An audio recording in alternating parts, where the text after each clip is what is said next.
সুপ্রিয় দর্শক, আসসালামু আলাইকুম। আপনাদের সবাইকে স্বাগত জানাচ্ছি এখনকার আলোচনায়। আপনাদের সঙ্গে আছি আমি সিরাজুল ইসলাম। দর্শক, এইমাত্র আমি যখন ভিডিও শুরু করলাম তখন একটা খবর পেলাম যে দক্ষিণ ইরাকের আকাশ থেকে ইরানের সামরিক বাহিনী একটি মার্কিন F-15 যুদ্ধবিমান ভূপাতিত করেছে। খবরটা ইরানের রাষ্ট্রীয় বার্তা সংস্থা IRIBর বরাত দিয়ে এক্স পোস্টে আমি পেয়েছি খবরটা।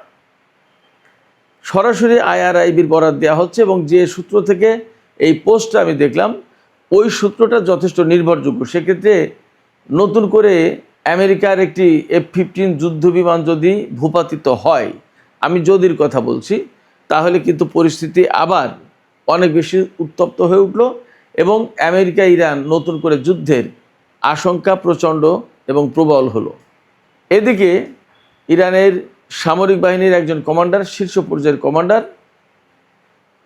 তিনি বলেছেন যে আমেরিকা যদি কোনো রকমের স্থল অভিযান চালানোর চেষ্টা করে তাহলে ইরান হবে তাদের কবরস্থান, ভয়াবহ জবাব হবে। আমরা একই সাথে দেখতে পাচ্ছি ইরানের IRGCর প্রধান, সামরিক বাহিনীর চিফ অফ স্টাফ, তারপরে জাতীয় নিরাপত্তা পরিষদের সচিব, সবার বক্তব্য কিন্তু এই মুহূর্তে অনড়, অটল এবং চুক্তি বা আলোচনা, ডিপ্লোম্যাটিক প্রসেসের দিকে যাওয়ার তাদের আপাতত চিন্তা নেই। কেন এই শক্ত অবস্থান নিলেন? আসলে নতুন সামরিক কাঠামোই পরিবর্তনের পরে ইরানের সামরিক বাহিনীতে কি বড় ধরনের পরিবর্তন হলো? অথচ পাকিস্তানের পক্ষ থেকে কিন্তু ইরানে তাদের স্বরাষ্ট্রমন্ত্রীকে পাঠানো হচ্ছে, চেষ্টা করা হচ্ছে আঞ্চলিক স্থিতিশীলতা এবং নতুন করে আলোচনায় বসানো যায় কিনা সেই ব্যাপারে কথা বলার। আরও কতগুলো ঘটনা আছে, ছোট ছোট ঘটনা। লোহিত সাগরে হুতিদের হামলায় সৌদি আরবের যে জাহাজ ক্ষতিগ্রস্ত হয়েছে, সেই জায়গায় পাকিস্তানের 3 জন নাগরিক নিহত হয়েছে। এ ব্যাপারে পাকিস্তানের পক্ষ থেকে কিছু বক্তব্য আছে। আর বাব আল মানদেব প্রণালীর পরিস্থিতি কিন্তু আগের চেয়ে জটিল হয়ে উঠেছে। এর প্রেক্ষাপটে আন্তর্জাতিক বাজারে তেলের দাম যেমন বেড়েছে, তেমনি জাপানের পক্ষ থেকে ইরানকে অনুরোধ জানানো হয়েছে যাতে বাব আল মানদেব প্রণালী এলাকায় হুতিরা হামলা বন্ধ করে, সেই ব্যবস্থা যেন ইরান নেয়। সুপ্রিয় দর্শক, এই বিষয়গুলো নিয়ে এখনকার ভিডিওতে আমি বিস্তারিত আলোচনা করার চেষ্টা করব। আশা করি আপনারা শেষ পর্যন্ত সঙ্গে থাকবেন।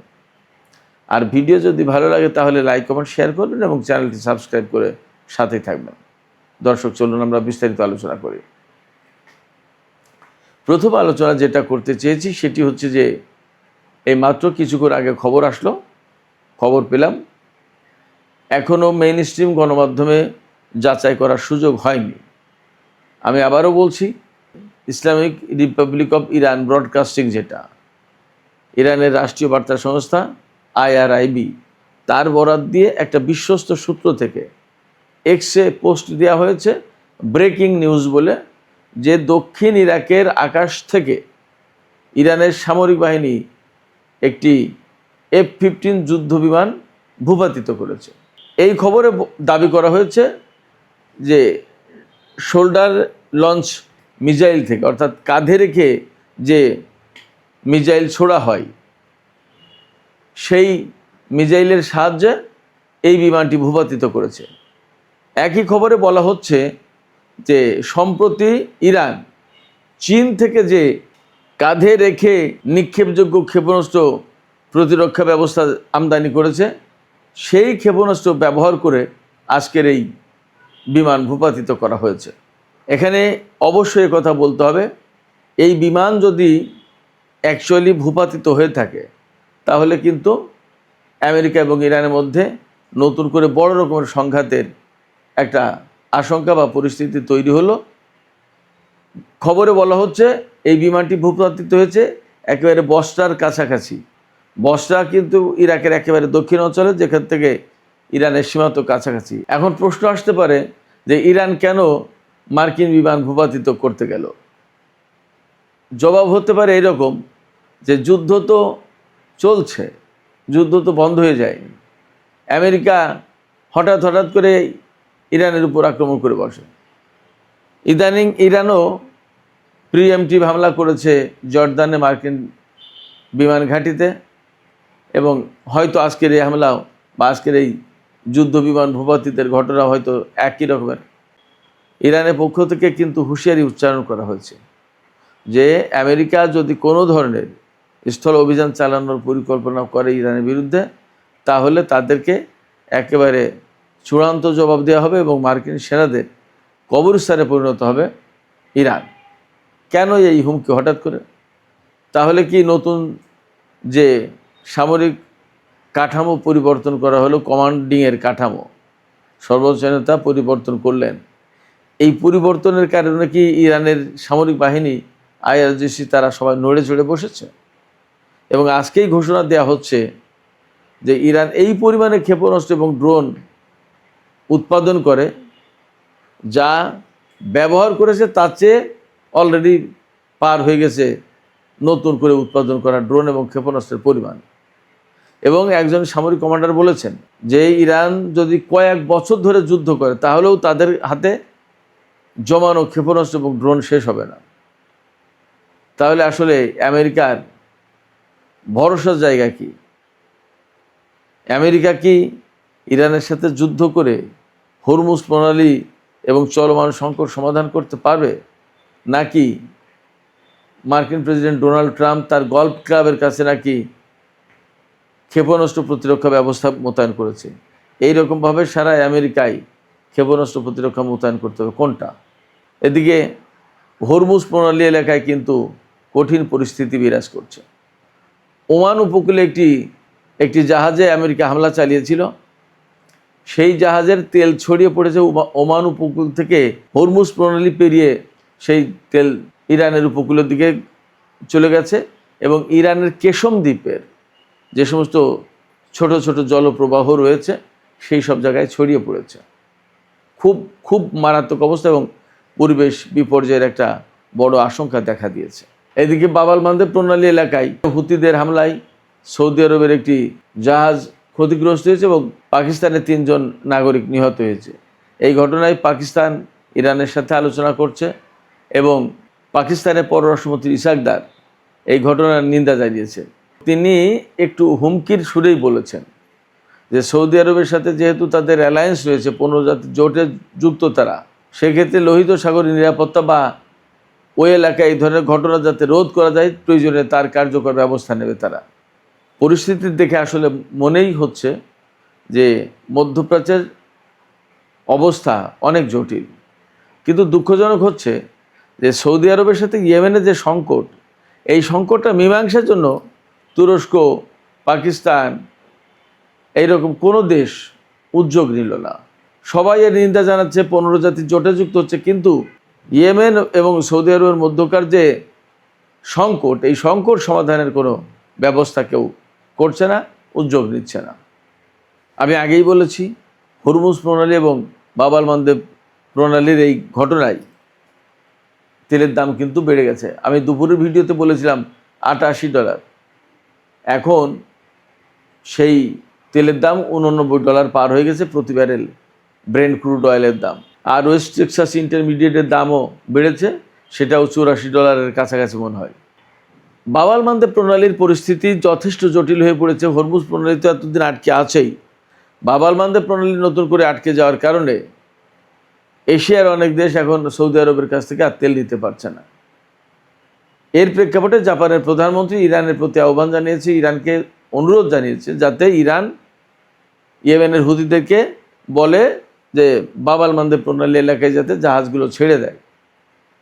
আমি এখানে আবারও এই প্রশ্ন তুলব যে এই যে জাপান, তারা সবাই সংকটের আপাতত সমাধান চাইছে, কিন্তু যে কারণে এই সংকট তৈরি হয়েছে সেই কারণটা নিরসনের চেষ্টা কেন করছে না?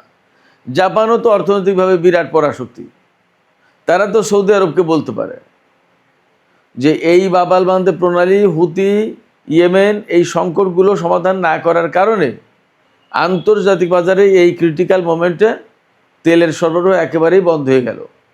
তো সেই জায়গায় সৌদি আরব, আপনারা ইয়েমেনের হুতিদের সাথে সংকটের সমাধান করেন, আসেন মীমাংসা করি, এ কথা কেউ বলে না। শুধু বাব আল মানদেব প্রণালীতে তেল নেওয়ার ব্যবস্থা করতে চায়, কিন্তু যে কারণে তেল নেওয়া আটকে যাচ্ছে সেই কারণে সমাধান করছে না। আশ্চর্য রকমের একটা দায়িত্বহীন বিশ্ব দেখছি আমরা। এত বড় একটা যুদ্ধ চলছে হরমুজ প্রণালীতে ইরানের সাথে আমেরিকা আর ইসরায়েলের, এই যুদ্ধ বন্ধের জন্য বিশ্বের কেউ উদ্যোগ নিল না এবং কেউ নিন্দা করলো না এবং কেউ থামালো না যে এই যুদ্ধ করা যাবে না, একটা অন্যায় যুদ্ধ হচ্ছে। বাব আল মানদেব প্রণালীতে যে সমস্ত ঘটনা ঘটছে সৌদি আরবের সাথে ইয়েমেনের, এরও কোনো সমাধানে কেউ উদ্যোগ নিচ্ছে না। সৌদি আরব তো ইয়েমেনের উপর 12 বছর ধরে নিষেধাজ্ঞা দিয়ে রেখেছে, অবরোধ আরোপ করে রেখেছে। এখন ইয়েমেন 2 দিন অবরোধ আরোপ করাতে সারা বিশ্বের জন্য টনক নড়ল, কিন্তু সৌদি আরব যে কাজটা করছে তার জন্য টনক নড়ল না কেন? কেন বিশ্ববাসী এই সংকটের সমাধানের জন্য এগিয়ে আসবে না? কারোর কি কোনো দায়িত্ব নেই, দায় নেই? আশ্চর্য কথা।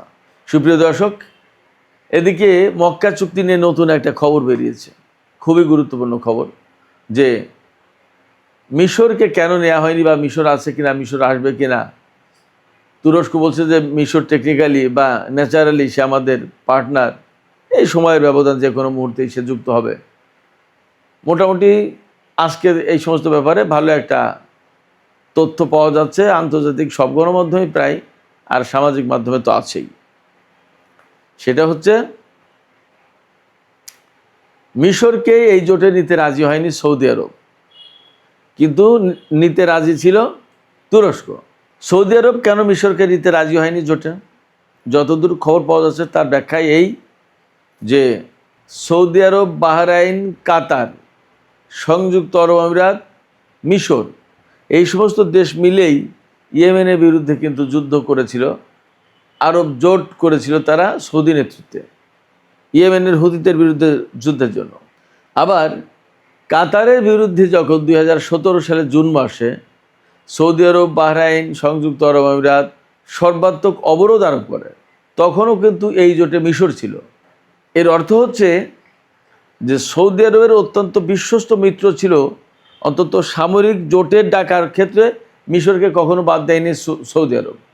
কাতারের বিরুদ্ধে অবরোধ আরোপের সময় মিশরকে ডেকেছে, আবার ইয়েমেনের হুতিদের বিরুদ্ধে যুদ্ধ করার সময়ও মিশরকে ডেকেছে। কিন্তু কি এমন ঘটনা ঘটলো এখন যে কারণে সৌদি আরব আর মিশরকে পছন্দ করছে না, এমনকি এই জোটে চাইছেই না, বাধা দিয়েছে রীতিমতো। তুরস্ক চেয়েছিল, সৌদি আরব এটা চায়নি, বাধা দিয়েছে। এর কারণটা কি? কারণ হিসেবে যা পাওয়া যাচ্ছে তা হলো মিশর নাকি, মিশরের প্রেসিডেন্ট জেনারেল সিসি, তিনি নাকি সৌদি আরবের কাছ থেকে বিপুল অঙ্কের অর্থ নিয়েছে, কিন্তু ইয়েমেনের বিরুদ্ধে যুদ্ধে কার্যকর ভূমিকা পালন করেনি।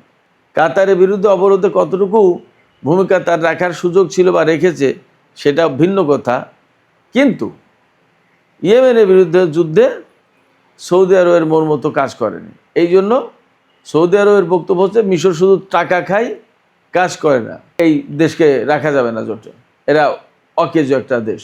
অথচ বাস্তব কথা হচ্ছে এই সৌদি আরব কিন্তু জেনারেল সিসিকে ক্ষমতা আনার ব্যাপারে বা তাকে স্ট্রংলি সাপোর্ট দেওয়ার ব্যাপারে মোহাম্মদ মুরসির নেতৃত্বাধীন যে ব্রাদারহুডের ক্ষমতা ছিল মিশরে, সেই মুরসি সরকারকে উৎখাত করে যখন জেনারেল সিসি ক্ষমতা দখল করে, তাকে সাপোর্ট দিয়েছিল কিন্তু সৌদি আরব।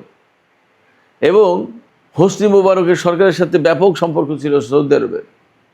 এই জেনারেল সিসি কিন্তু মুরসিকে উৎখাত করে দিয়ে ওই হোসনি মুবারকের ক্ষমতার সিলসিলায় চালু করেছে, আর তাকে সমর্থন দিয়েছিল সৌদি আরব। এখন সেই সৌদি আরব সিসিকে কাছে চায় না, পাশে চায় না, জোটে চায় না, কিন্তু তুরস্ক চাইছে। তুরস্ক কি পারবে? সেটা কিন্তু একটা বড় প্রশ্ন। যদি না পারে তাহলে মিশরকে কেন্দ্র করে কি এই জোটের ভিতরে আবার টানাপোড়েন সৃষ্টি হবে কিনা? এ কথা নিশ্চিত, এই জোটের সবচেয়ে বেশি পয়সা করে অর্থ দেবে সৌদি আরব, তাতে কোনো সন্দেহ নেই। আর প্রযুক্তি এবং সামরিক সক্ষমতা এই দুটো দেবে পাকিস্তান আর তুরস্ক। তাহলে মিশরকে যদি নিতে রাজি না হয় সৌদি আরব, তুরস্ক কি করবে? পাকিস্তান সৌদি আরবের পক্ষেই থাকবে, মিশরকে নিয়ে পাকিস্তানের খুব বেশি একটা মাথা ব্যথা নেই।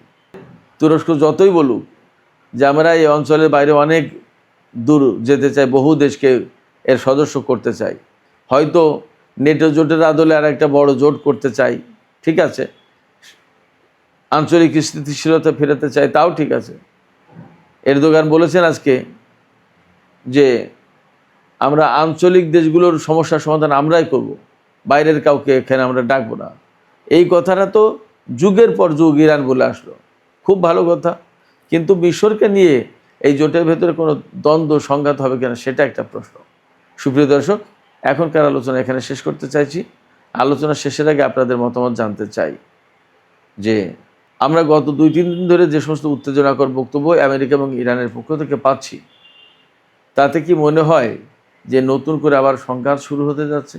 আবার আজকে যে ব্রেকিং খবর পেলাম, আমি এখনও বলছি যে এই খবরটা একদম চূড়ান্তভাবে মেইন স্ট্রিম গণমাধ্যম থেকে যাচাই করা যায়নি।